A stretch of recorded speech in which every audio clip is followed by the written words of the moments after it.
என் நெஞ்சில் குடியிருக்கும்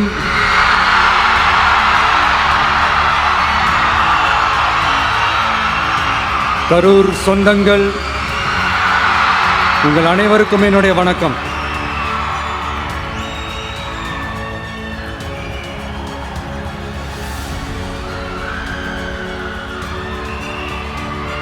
ஒரு மனுஷன் லைஃப்பில் எவ்வளோ பெரிய ஒரு உயரத்துக்கு போனாலும்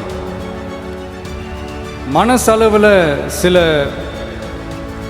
வலிகள், காயங்கள் அதை மறக்க முடியாது இல்லையா?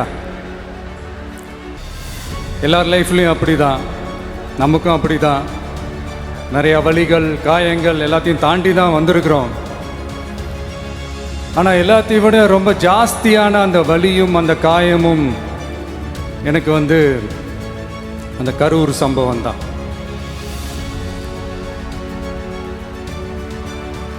மக்களை சந்திக்கிறதுக்காக மக்களை சந்திக்கணும், மக்கள் பிரச்சனைகளை எடுத்து பேசணும்.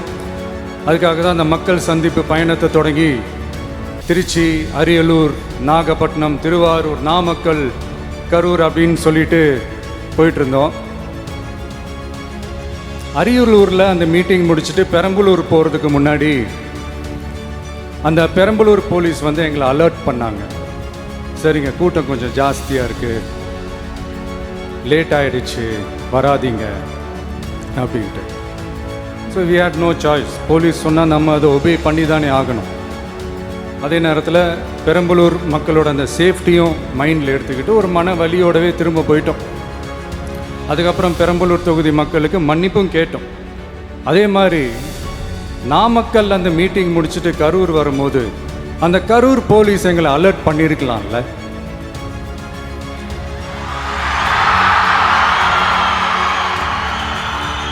இல்லை சார், இங்கே எதிர்பார்த்ததை விட கொஞ்சம் கூட்டம் அதிகமாக இருக்குது, கண்ட்ரோல் பண்ண முடியல, வராதிங்க. அண்ட் போலீஸ் நினச்சா அவங்க அந்த மீட்டிங்கே கேன்சல் பண்ணலாம். ஏதோ தப்பாக இருக்குது, ஏதோ தப்பாக தோணுது அப்படின்னு நினச்சிட்டாலே they have all the rights to cancel the meeting. எங்ககிட்ட கேட்கணும்லாம் ஒன்றும் அவசியமே கிடையாது. ஆனால் அதையெல்லாம் எதுவுமே செய்யாமல் அந்த ஹைவேல இருந்த அந்த ஸ்பாட்டுக்கு போலீஸே எங்களை உள்ளே கூட்டிகிட்டு வந்து விட்டு அந்த நாடகம்லாம் இருக்கு பாருங்க.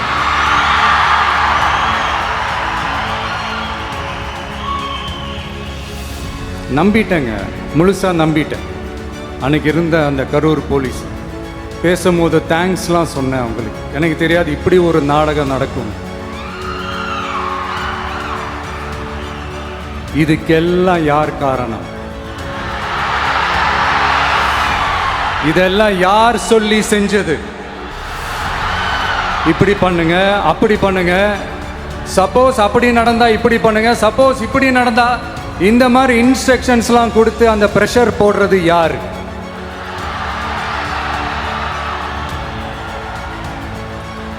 அந்த சம்பவத்தில் நம்ம யாரெல்லாம் இழந்திருக்கோம் தெரியுமா? ஒரு டிவியில் என் படமோ பாட்டோ வந்துச்சுன்னா, அம்மா விஜய் மாமா, அம்மா விஜய் மாமா அப்படின்னு சொல்லி அவங்க அம்மா கிட்ட சிரிச்சுக்கிட்டு அந்த டிவி ஸ்க்ரீனை போய் தொட்டு முத்தம் கொடுத்துக்கிட்டு என் அக்கா தங்கச்சிங்களோட தங்க பிள்ளைகளை இழந்திருக்கோம்யா. மழலை கூட சரியா வராதப்போ ஒரு பேப்பர் மேகசினில் என் ஃபோட்டோவை பார்த்தா அதை சிரிச்சுக்கிட்டு அந்த கள்ளங்கவடம் இல்லாத அந்த சிரிப்பு, அந்த கடவுள் மாதிரி இருக்கிற அந்த பச்சை பிள்ளைங்களை இழந்திருக்கோம்யா. என் அக்கா, தங்கச்சி, அண்ணன், தம்பி, குடும்ப உறவுகளை இழந்து அந்த வலியோட இருக்கிற என்ன நீங்கள் ஏளனமாக பேசுகிறீங்களா? என் மேலே பழியை தூக்கி போடுறீங்களா? இப்படி ஒரு சம்பவம் நடந்துருச்சு. இது ஏன், எதனால், அதுக்கான பின்னணி என்னன்ட்டு அந்த வலியோட வீட்டில் உட்கார்ந்துட்டு இருக்கிற ஓடி ஒளிஞ்சிட்டான்னு வர சொல்கிறீங்களா? வாயின்னு முன்ன இருந்தால் என்ன வேணாலும் பேசுவீங்களா?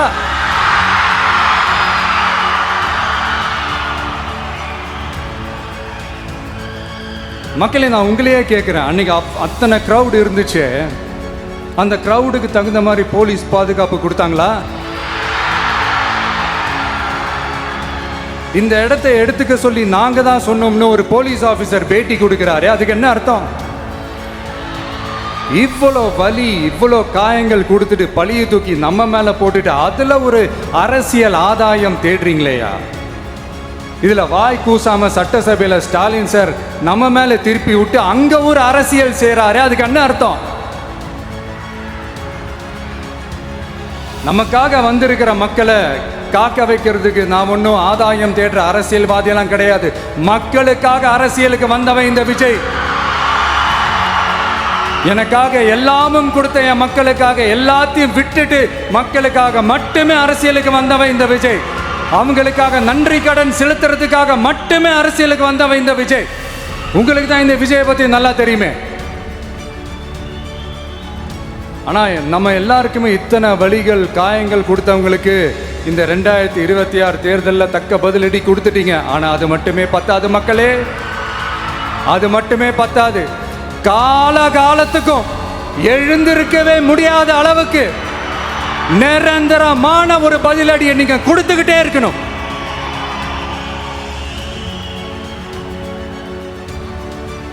இப்படிலாம் பண்ணா நான் மக்களை விட்டு ஓடிடுவேன் நினைப்பா? யார் என்ன ஓடினாலும் நான் மக்களை விட்டு எல்லாம் ஓட மாட்டேன்.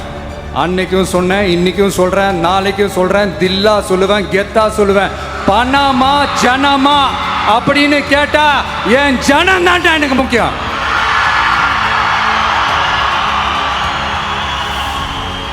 மக்களே, உங்களை விட எனக்கு இந்த காசு பணம் முக்கியமா என்ன? இவ்வளோ குறைகள் நம்ம மேல சொல்றாங்களே, இப்போ நான் சொன்ன மாதிரி அவங்களால ஓப்பனா சொல்ல முடியுமா? அந்த தில்லு இருக்கா, திராணி இருக்கா? ஒரு கிடையாது. ஆனா நம்ம மக்கள் அமைச்சு கொடுத்த நம்ம அரச குறைகள் மட்டும் டிசைனா மாடலா குறைகள் மட்டும் சொல்லுவாங்க. ஒவ்வொரு டிபார்ட்மெண்ட்லயும் அந்த பார்ட்டி ஃபண்ட், அந்த கட்சி நிதின்ற பேர்ல அடிக்கிற கொள்ளையெல்லாம் இந்த தீய சக்தியா இருக்கட்டும், தீந்து போன சக்தியா இருக்கட்டும், ரெண்டு பேரும் மாறி மாறி இதே தான் செஞ்சிட்டு இருக்கிறாங்க. இதுல ஒரு ஹைலைட் காமெடி என்னன்னா, சட்டசபையில் பேசும்போது பார்ட்டி ஃபண்டுன்னு தான் சொன்னேன். அது எந்த பார்ட்டி, என்ன ஃபண்டு, யாரு, என்ன பேரு எதுவுமே சொல்ல. பார்ட்டி ஃபண்டுன்னு சொன்னவனை எடுத்தாங்க பாருங்க ஒரு ஓட்டம். எனக்கே ஃபர்ஸ்ட் புரியல, ஏன்பா ஓடுறாங்க? அப்படி என்ன நம்ம இப்போ சொல்லிவிட்டோம்? அதான் அந்த குற்றம் உள்ள நெஞ்சுக்கு தான் குறுகுறேங்கும். இது எப்படி இருக்கு தெரியுமா? எங்க அப்பா பீரோக்குள்ள இல்லை, எங்க அப்பா பீரோக்குள்ள இல்லை அப்படின்னு சொல்ற மாதிரி. ஐயோ, ஏன் கேட்குறீங்க? இவங்களோட செம்ம கூத்தா இருக்குங்க, செம்ம ஃபன்னா இருக்கு. சென்னையில் ஒரு பாலம் கட்டுறதுக்காக நார்மலாக ஆகிற செலவை விட அதிக செலவில், கிட்டத்தட்ட டபுள் மடங்கு செலவில் ஒரு டெண்டர் ஒன்று விட்டுருக்குறாங்க. அதையெல்லாம் தோண்டி எடுத்து அதெல்லாம் இப்போது கண்டுபிடிச்சி கேன்சல் பண்ணியிருக்கிறோம். இன்னும் எத்தனை கோடி ஊழல், எத்தனை லட்சம் குடல் தோண்ட வருமோ எங்களுக்கே தெரில. ஒவ்வொரு முகமுடியாக கிழியுது. ஐயோ, இந்த விஜய் ஒவ்வொரு கதையாக எடுத்து வெளியில் விட்டுருவான் போலேன்ட்டு திரும்புகிற பக்கம்லாம் கதறல் கதறல் கதறல். காதலேருந்து ரத்தம் வராத குறை. ஆமாம், இப்படி ஊழல்லே ஊறி போனவங்க இப்படி தான் இருப்பாங்க. இந்த 50-55 நாட்களில் அங்கே செஞ்ச சில விஷயங்கள்லாம் சட்டசபையிலே எடுத்து சொன்னேன். பட் இங்கே ஒரு சில விஷயங்கள் சொல்லணும்னு நினைக்கிறேன். இந்த மின்சாரத்துறையில் இதுக்கு முன்னாடி போட முடியாமல் இருந்த அந்த பதவி உயர்வை இப்போ தான் எங்களால் போட முடிஞ்சது. அதுக்காக ஒரு அக்கா அழுதுகிட்டே ஒரு நன்றி சொன்னாங்களே, அதெல்லாம் அவங்க கண்ணில் படாதே அந்த வீடியோலாம். குறை சொல்கிறவங்களுக்கு அடுத்து லஞ்சம்லாம் ஒழிக்க முடியாது, ஊழல்லாம் ஒழிக்க முடியாது, அதெல்லாம் பிளட்டிலேயே ஊறி போய் இருக்கு அப்படின்னு சொன்னவங்க போய் ஒவ்வொரு கவர்மெண்ட் ஆஃபீஸாக பாருங்க. ஒரு பைசா லஞ்சம் இல்லை, ஒரு பைசா ஊழல் இல்லை. வேலையெல்லாம் சும்மா டக்கு டக்கு டக்குன்னு நடக்குது. ஒரு பெரியவர் ஒருத்தர் சொல்றாரு, தம்பி வேலையெல்லாம் நடக்குது, ஆனால் அதையும் தாண்டி எங்களுக்கு மரியாதை கொடுக்குறாங்க தம்பி, உட்கார வச்சுலாம் பேசுறாங்க. இதெல்லாம் இதுக்கு முன்னாடி நடந்ததே இல்லை. அவனை போய் பாரு, இவனை போய் பாரு, இந்த ஆஃபீஸரை போய் பாருன்னு சொல்லி அலைய விடுவாங்க. இப்போ லஞ்சம் இல்லை, ஊழல் இல்லை, வேலையெல்லாம் உடனே நடக்குது. மக்கள் அப்படி ஒரு பெருமூச்சு ஒன்று விடுறாங்க. அதை பார்த்து நமக்கு அப்படி ஒரு ஹாப்பினஸ். இதுக்கு மேலே என்ன வேணும்? ஏன் இதெல்லாம் பண்ண முடியாது? மனசுன்னு ஒன்று இருந்தால் பண்ணலாம். இப்போ பண்ணலை. அதே மாதிரி இந்த எல்என்டி நிறுவனத்தோட 18,600 crore-க்கு 3 திட்டங்கள் அந்த ஒப்பந்தம் அந்த கையெழுத்து போட்டிருக்கிறோம். கிட்டத்தட்ட 8,200 பேருக்கு வேலை வாய்ப்பு. நான் சொல்கிறது அந்த 3 மாவட்டத்தை சேர்ந்தவங்களுக்கே அவ்வளோ வேலை வாய்ப்பு. குறுவை சாகுபடிக்காக 134 கோடியில் அந்த சிறப்பு தொகுப்பு திட்டம் அறிவிச்சிருக்கிறோம் நம்ம விவசாயிகளுக்காக. இப்போவும் சொல்கிறேன், நம்ம விவசாய பெருமக்களே, உங்களோட இந்த அரசு கூடவே நிற்கும்.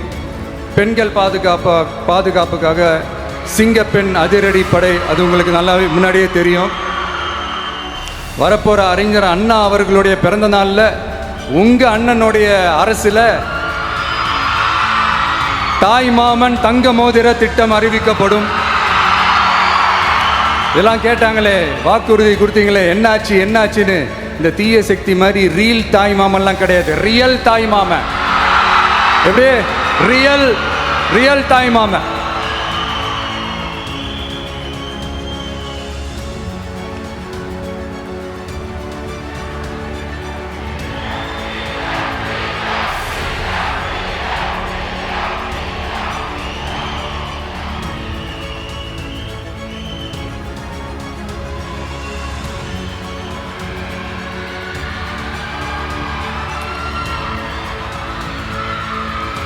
இந்த தீய சக்தியை பற்றி, அவங்க நிர்வாகத்தை பற்றி ஒரு வெள்ளை அறிக்கை ஒன்று வெளியிட்டோம்ல, அது ஷார்ட் அண்ட் ஸ்வீட்டாக சொல்லணுன்னா, ஒரு ஓட்ட பாத்திரத்துக்குள்ளே தண்ணி ஊற்றிக்கிட்டே இருந்திருக்கிறாங்க. பாத்திரம் எம்டியாகவே இருந்திருக்கு, ஆனால் ஊற்றின தண்ணி தான் எங்கே போச்சுன்னு தெரில. கடவுளுக்கு தான் வெளிச்சம். அது மாதிரி இப்போ நம்ம சொன்னதெல்லாம் சும்மா ஒரு சாம்பிள் தான். இன்னும் வரப்போகிற நாட்களில் உங்கள் அரசனுடைய அந்த விஸ்வரூபத்தை நீங்கள் பார்ப்பீங்க. அடுத்து வாயத்தொடங்க சிஎம். அடாடா, உங்கள் சிஎம் நெஞ்சிலேயே குத்திட்டு வந்தீங்க பாருங்க, அதெல்லாம் வேற லெவல். பேசுங்கன்றீங்க, பேசுனா எந்திரிச்சு ஓடிடுறீங்க.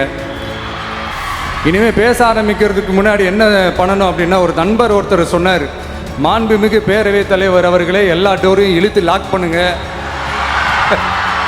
அப்படின்னு சொல்லிட்டு தான் பேச்ச ஆரம்பிக்கணும் போல் இருக்கு. ஏன்னா பேசிட்டு இருக்கும் போதே எந்திரிச்சு ஓடிடுறாங்க.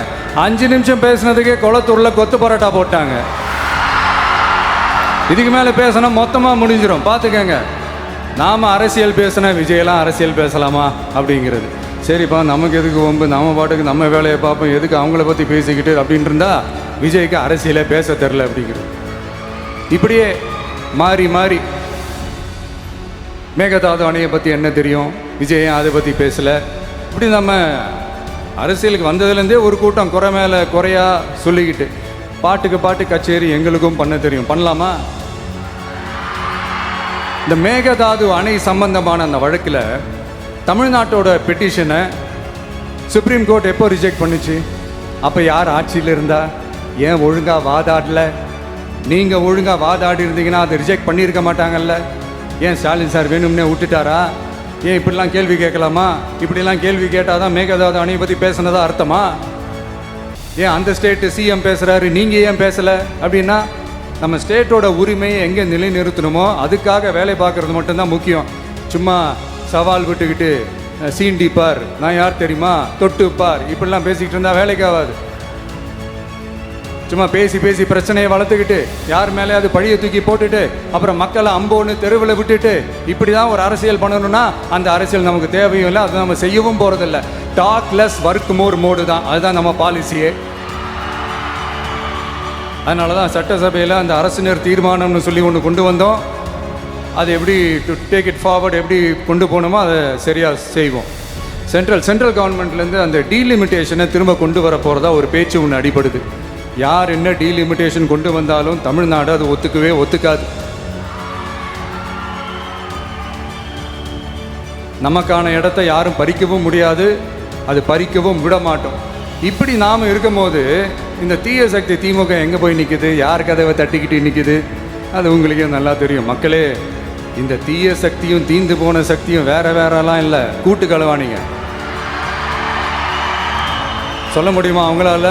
எங்களுக்குள்ள ஒட்டும் இல்லை, உறவும் இல்லை, அறிவிக்க முடியுமா? நிரூபிக்க முடியுமா? இந்த வரப்போகிற இடைத்தேர்தலில் அதை நிரூபித்து காட்டுங்க, அப்புறமா பேசுங்க. மக்களை, என் மனசை விட்டு கரூர் எப்பவும் நீங்கவே நீங்காது. நமக்கு ஏற்பட்ட வேதனையான சம்பவத்தை, நமக்கு எதிராக நடந்த சதிய சூழ்ச்சியை இனி வர்ற ஜென்ரேஷனும் அவங்களுக்கு தெரியப்படுத்தணும்ல. அதுக்காகவே இனி ஒரு அரசியல் சதிய, அரசியல் சூழ்ச்சியை யாரும் யோசிக்கவே கூடாதுன்றதுக்காகவே கரூரில் ஒரு நினைவு சின்னத்தை நம்ம டிவிகே சார்பாக அமைக்கப்படும் அப்படின்றத அறிவிக்கிறோம். அப்புறம் கரூர்லேருந்து ஒட்டுமொத்த தமிழ்நாட்டு மக்களுக்கும் சொல்கிறேன், உங்கள் டிவிகே அரசு உங்களுக்காகத்தான் உழைக்கும். அடிப்படை வசதிகளை முதல்ல நிறைவேற்றணும். ஒரு பக்கம் நிதி நிலைமையை சரி செஞ்சுக்கிட்டே, இன்னொரு பக்கம் அப்படியே நாம் சொன்னதில் ப்ரையாரிட்டி பார்த்து ஒவ்வொன்றா படிப்படியாக நிறைவேற்ற ட்ரை பண்ணுவோம். இது எப்பவும் உங்களுக்கான அரசாக தான் இருக்கும். இந்த விஜய் உங்கள் விஜயாக தான் இருப்பான். நீங்கள் உரிமையோட உங்கள் கவர்மெண்ட்டை நீங்கள் அணுகலாம். இந்த தீய சக்தி ஆட்சி முடிஞ்சு பொட்டிக்குள்ளே போனதுலேருந்து என்னென்னமோ பண்ணுறாங்க, இது ஏதோ பேசுகிறாங்க, சோஃபாங்கிறாங்க, வாஷிங் மிஷினுங்கிறாங்க. இந்த அரசியல் வியாபாரம் பண்ணுறதுக்கான அந்த வெண்டிங் மெஷினே அவங்க தான். யார்? இந்த திமுக. இதில் நம்மளை பார்த்து வாஷிங் மிஷினுங்கிறாங்க. எலெக்ஷனில் ஓட்டுக்கு காசு கொடுக்குற அந்த கலாச்சாரத்தையே, அந்த கல்ச்சரை அடித்து நொறுக்கி இருக்கிறோம். எலெக்ஷன்லேயே அப்படி வேலை பார்த்தோம். நமக்கு எதுக்கு இந்த குதிரை, கழுதை, ஒட்டக பேரெல்லாம்? மக்களின் பக்கம். அப்படி இருக்கும்போது நமக்கு எதுக்கு இந்த பேரெல்லாம்? இந்த திருட்டு திமுக ஆட்சியை வச்சுக்கிட்டு ஊரடிச்சு ஒலையில போட்டு இந்த கொள்ளையை அடிச்சதுனால தான் உங்க கரூர் கம்பெனி ஓனர் ஒருத்தர் எங்க எங்க இருக்காருன்னே தெரியாம ஓடு ஓடு ஓடு ஓடு ஓடு ஓடு ஓடு ஓடு வராம் பாரு வேட்டக்காரன் ஓடினே இருக்கிறாரு. இன்னொருத்தர் ஃபாரின்ல போய் ஒளிஞ்சுக்கிட்டார். ஃபாரின் ஸ்டாலின் சார்ன்னு நினச்சிட போறீங்க. அவர் இல்லை. எனக்கு எப்பவுமே ஸ்டாலின் சார் மேலே ஒரு தனி பாசம் ஒன்று உண்டு. அவர் கிடையாது, இவர் வேற. சிங்கப்பூருக்கு செக்கப்புக்கு போனார்ல அவர். இன்னும் தோண்ட தோண்ட எத்தனை பேர் மாட்ட போகிறாங்களோ தெரில. உங்ககிட்ட யாராவது லஞ்சம் ஏதாவது கேட்டாங்கன்னா கொடுக்க முடியாது சொல்லுங்க, நான் இருக்கேன் உங்களோட. அப்படியே யாராவது ஃபோர்ஸ் பண்ணாங்கன்னா இது எங்க மகன், எங்க புள்ள, எங்க அண்ணன், எங்க தம்பி, எங்க விஜய், எங்க விஜயோட ஆட்சின்னு ஸ்ட்ராங்கா சொல்லுங்க. மக்களை, நீங்க கூட இருக்கும் போது லஞ்ச ஊழல் மட்டும் இல்லை, அதிகாரத்தை வச்சு ஆட்டம் போடுற யாரா இருந்தாலும் அடங்கிடுவாங்க. இந்த கடமை, கண்ணியம், கட்டுப்பாடுன்ட்டு ஒரு காலத்தில் கொள்கையோடு இருந்த கட்சியெல்லாம் இன்னைக்கு எப்படி இருக்கான்னு உங்களுக்கே தெரியும். அதாவது இந்த டிவிகே கட்சியோட தலைவரை எதிர்க்கிறதுல ஒரு நியாயம் இருக்கு. ஏன்னா உங்க பொழப்புல மண்ணள்ளி போட்டான். என்ன இந்த ஊழல் லஞ்சம்லாம் பண்ண மாட்டேன்னு சொல்லி உங்க அரசியலையே ஒரு தெருமுனைக்கு கொண்டாந்து விட்டான். மக்கள் வேற அவனை தான் நம்புறாங்க. ஸோ இந்த விஜயை எதிர்க்கிறதுல ஒரு அரசியல் நியாயம் இருக்குது, அது புரிஞ்சுக்கலாம். ஆனால் இன்னைக்கு இந்த விஜயை மக்கள் ஓட்டு போட்டு ஜெயிக்க வச்சு ஒரு தீர்ப்பை கொடுத்து மக்களுக்காக வேலை செய்யறதுக்காக முதலமைச்சராக உட்கார வச்சிருக்கிறாங்க. என்னமோ இன்னமும் நீங்க தான் ஆட்சியில் இருக்கிற மாதிரி விஜய் கரூருக்கெல்லாம் போகக்கூடாது, விஜய் இங்கே போகக்கூடாது, அது செய்யக்கூடாது, இது செய்யக்கூடாதுன்னு எனக்கு புரியலையே. ஆட்சியில் இருக்கும் போது தான் இவ்வளோ கட்டுப்பாடெல்லாம் போட்டிங்க, எஸ்ஓபிஸ்லாம் போட்டிங்க, ஸ்டாலின் சார் ஆப்ரேட்டிங் ப்ரொசீஜர்லாம் போட்டிங்க. இப்போவும் அதே பண்ணிட்டு இருந்தீங்கன்னா என்ன சார் நியாயம்? இல்லை, நான் தெரியாமல் தான் கேட்குறேன். இன்னும் கனவுலையே இருக்கிறீங்களா? முதல்ல முழிச்சு வாங்க, ரியாலிட்டிக்கு வாங்க. உங்கள் ஆட்சியெல்லாம் வீட்டுக்கு போய் டிவிக்கேன்னு ஒரு ஆட்சி வந்து ரொம்ப நாள் ஆச்சு. ஒழுங்கா படி என்று சுப்ரீம் கோர்ட் ஓங்கி மண்டேலியே நறுக்கு நறுக்கு நறுக்கு என்று செம்மட்டியாலே அடிச்சும் இந்த திமுக முழிச்சிக்கல அப்படின்னா அப்போ கொஞ்சம் கஷ்டம்தான். வெற்றி தோல்வியெல்லாம் அரசியலில் சகஜம் சார். அதுக்காகலாம் வெறி பிடிச்சி இந்த பதவி வெறி பிடிச்செல்லாம் அலைய தேவையில்லை. நல்ல விதமாகவே சொல்கிறேன், நியாயமான அரசியல் பண்ணுங்க. ஓ, அதுதான் உங்களுக்கு தெரியாதுல்ல. இந்த தீய சக்தி திருத்தவும் முடியாது, அவங்களா திருந்துவாங்கன்னு பார்த்தா அதுவும் நடக்க போகிறதில்ல. அதனால் வரப்போகிற இடைத்தேர்தலில் மக்களே இந்த தீய சக்தி திமுகவை நல்லா வெச்சு வெளுத்து விடுங்க. கான்ஃபிடண்டா இருங்க மக்களே, நல்லதே நடக்கும், வெற்றி நிச்சயம். மீண்டும் சந்திக்கும் வரை நன்றி, வணக்கம்.